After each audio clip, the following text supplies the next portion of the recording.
Hi friends, இப்போ நம்ம ஈஸியாக ஏசி சர்வீஸ் பண்ணுறது எப்படின்னு தெரிஞ்சுக்க போகிறோம். இப்போ ஏசின்னு எடுத்துக்கிட்டாலே maximum Onida, Samsung, LG, Whirlpool, Hitachi, Daikin, Ogeneral, Panasonic இந்த மாதிரி நிறைய ஏசி இருக்கும். எல்லா ஏசிலையும் வந்து பார்த்தீங்கன்னா இப்போ வர நியூ மாடல் எல்லா ஏசிலையும் பார்த்தீங்கன்னா சைடில் லெஃப்டில் 2 ஹோல்ஸ் மாதிரி இருக்கும். அது நம்ம கை மட்டும் தான் வைக்கிற மாதிரி இருக்கும். அதை இது பண்ணிட்டு ஓப்பன் பண்ணாலே போதும்.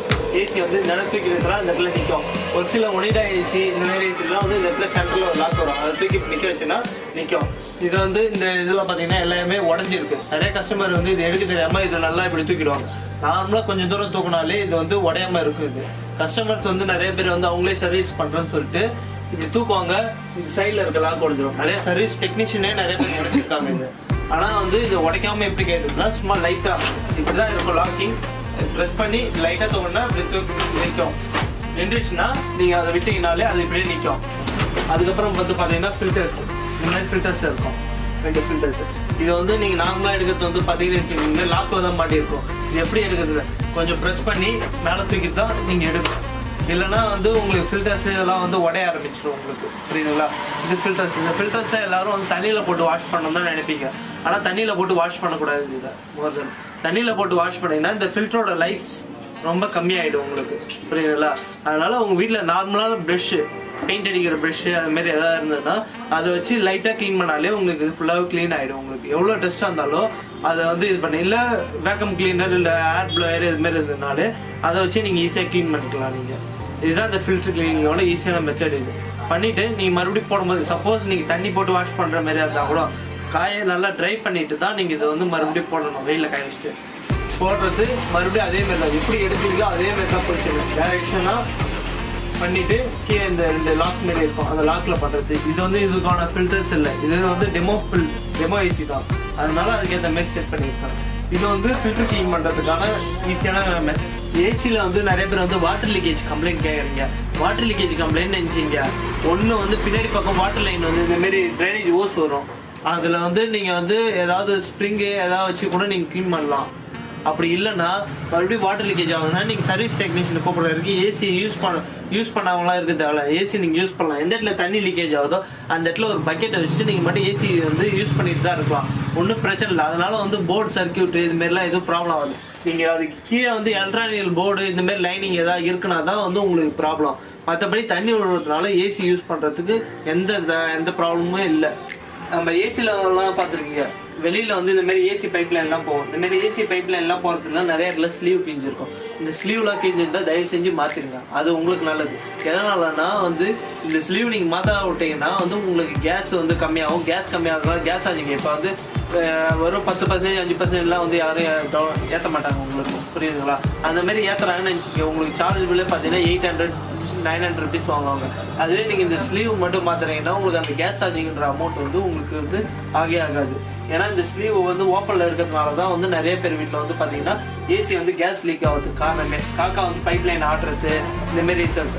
அதேமாரி இந்த ஏசி ஸ்லீவ்லாம் வந்து ப்ராப்பராக ஒரிஜினல் ஸ்லீவாக வாங்கி மாற்றினாங்க. ஏன்னா கம்பெனிலேருந்து வரும்போது பார்த்தீங்கன்னா ஸ்லீவ் வந்து பார்த்தீங்கன்னா 1 year வரைக்கும் தான் ஒரு லைஃப். 1 year வராது. 6 monthsலேயே வந்து ஸ்லீவ் எல்லாமே வந்து கொட்டிக்கும். நம்மளே வந்து எந்த அளவுக்கு காஸ்ட்லியாக நம்ம வாங்கி அதுக்கு செலவு பண்ணுறோமோ அந்த அளவுக்கு வந்து அந்த பைப் லைனோட லைஃப் அதிகனால வரும். எக்ஸ்ட்ரா டேப் அந்த ஸ்லீவ் போகிறோம்னா ஸ்லீவில் வந்து நிறைய பேர் கம்பெனி இன்ஸ்டாலேஷன்லாம் வராங்கன்னா டேப் சுற்ற மாட்டாங்க.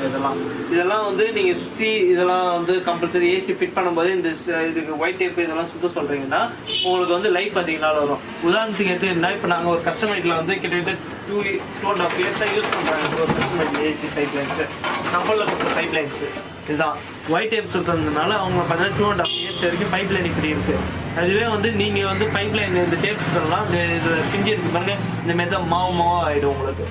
கம்பெனியில் கொடுக்குறோட இது லைஃப் இதுதான் உங்களுக்கு.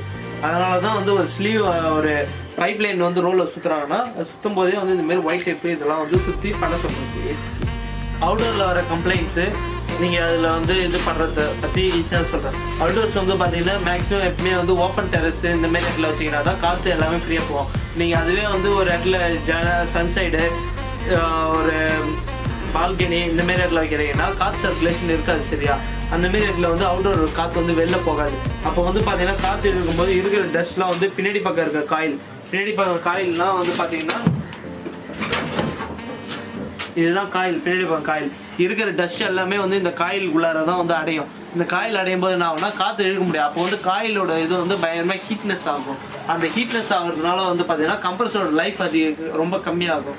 அப்போ வந்து கம்ப்ரஸர் இதெல்லாம் வந்து உங்களுக்கு சீக்கிரமாக அடி வாங்கும். கரண்ட் பில்லும் உங்களுக்கு இதனால் அதிகமாகும், ரொம்ப அதிகமாகும் கரண்ட் பில். அந்த கரண்ட் பில்லை கம்மி பண்ணிக்கலாம் இப்போ இதனால. அதேமாரி இது அவுட்டோர் சர்வீஸ்னால் அவுட்டோர் ரன்னிங்கில் மட்டும்தான் சர்வீஸ் பண்ண முடியும். போதுன்னு ரன்னிங்லாம் கேஸை லாக் பண்ணிட்டு தான் வந்து சர்வீஸ் பண்ண முடியும். இந்த 2 இதில் தான் சர்வீஸ் பண்ண முடியும். ரன்னிங்கில் சர்வீஸ் பண்ணுறதுனா வாட்டர் ஊற்றி தான் க்ளீன் பண்ணுவாங்க. ரன்னிங்கில் எப்படின்னா வாட்டர் வந்து ரன்னிங் மிஷின் ஓடிட்டு இருக்கிறப்ப இதில் வாட்டர் வந்து ஸ்ப்ரெட் பண்ணுவாங்க. ஸ்ப்ரெட் பண்ணுறதுனால ஒரு ஃபால்ட்டு வரதுக்கு சான்ஸ் இருக்குது. மோட்டர் மேலே தண்ணி பண்ணால் மோட்டர் வந்து வீணாகிறதுக்கு சான்சஸ் இருக்குது. அதனால மோர் தென் நிறைய பேர் பம்ப் டவுன் சர்வீஸ் பண்ணுறேன். அதுமாரி சர்வீஸ் பண்ணால் 700 800 வாங்க உங்ககிட்ட சார்ஜ். அந்தமாரி வாங்காத இருக்கிறது உங்களுக்கு முன்னாடிலேருந்து ஐடியா சொல்கிறேன். எப்பயுமே வந்து ஏசி வைக்கிற இடம் வந்து பார்த்தீங்கன்னா வந்து ரொம்ப ஃப்ரீயான இடமா இருக்கணும். காற்று சர்க்குலேஷன் நல்லா இருக்கிற மாரி இருக்கணும். அதேமாரி பார்த்தீங்கன்னா நிறைய பேர் இன்னொரு டவுட்டும் கேட்டிருக்காங்க. கஸ்டமர் வீட்டில் வந்து எலி வந்து போகிறதுக்கு மெயின் ரீசன் வந்து பார்த்தீங்கன்னா ஏசிக்கு வந்து இருக்கிற இந்த பிளாஸ்டிக் பீடிங். பிளாஸ்டிக் பீடிங் இருக்குன்னா நீங்கள் முன்னாடியே வந்து பார்த்தீங்கன்னா இதுக்கு ஒரு வலை இருக்குது, இதுக்குன்னு தனியாக ஏசிக்குன்னு. அந்த வலையை வந்து ஃபிட் பண்ணிக்கிட்டீங்கன்னா உங்களுக்கு வந்து அந்தமாரி பிரச்சனை வந்து இருக்காது. உங்களுக்கு எலி வந்து உள்ளே போகுதுன்னு எலி வந்து 2 வாட்டமாக உள்ள வரும். ஒன்று இந்த பிளாஸ்டிக் இருக்குல்ல, இந்த பிளாஸ்டிக்கை வந்து கடிச்சிக்கிட்டு உள்ளே போகும். 2வது வந்து பார்த்தீங்கன்னா இந்த பின்னாடி பக்கம் ஏசிக்கு பின்னாடி பக்கம் காயிலோட யூ பெண்ட் வரும். அந்த யூ பெண்ட் பேக் சைடில் வந்து ஃபோம் வச்சுருப்பாங்க. அந்த ஃபோமை கடிச்சிட்டு போகும். இந்த 2 வாட்டம் தான். இதனால் என்ன நமக்கு பிரச்சனை ஆகணும், எலி உள்ளே போகிறது. ஃபேனில் போய்ட்டு எலி மாட்டி சேர்த்துரும். ஒன்று எலி இல்லை அடியாம்புல, 2வது ஏதாவது ஒன்று உள்ளே போய்ட்டு மாட்டி சேர்த்துருவாங்க. அப்போ வந்து ஃபேனோட பிளேடு வந்து பார்த்தீங்கன்னா இந்தமாரி உடையும். ஃபேனோட பிளேடு இப்போ இந்த பிளேடு இது இந்தமாரி உடையதுனால என்ன ஆகும்னா அன்பேலன்ஸ் ஆகும். இப்போ இந்த ஒரு பக்கம் இதுதான் ஒரிஜினல் லீஃபு.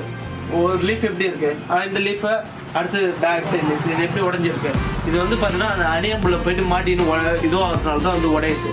இது உடையாம இது 2 சைடு உடையதுனால மிஷினோட இது பார்த்தீங்கன்னா வைப்ரேஷன் சவுண்ட் ரொம்ப அதிகமாக இருக்கும். வைப்ரேஷன் அதிகமாக இருந்ததுன்னா கேஸ் லீக்கேஜ் ப்ராப்ளம் ஆகும்.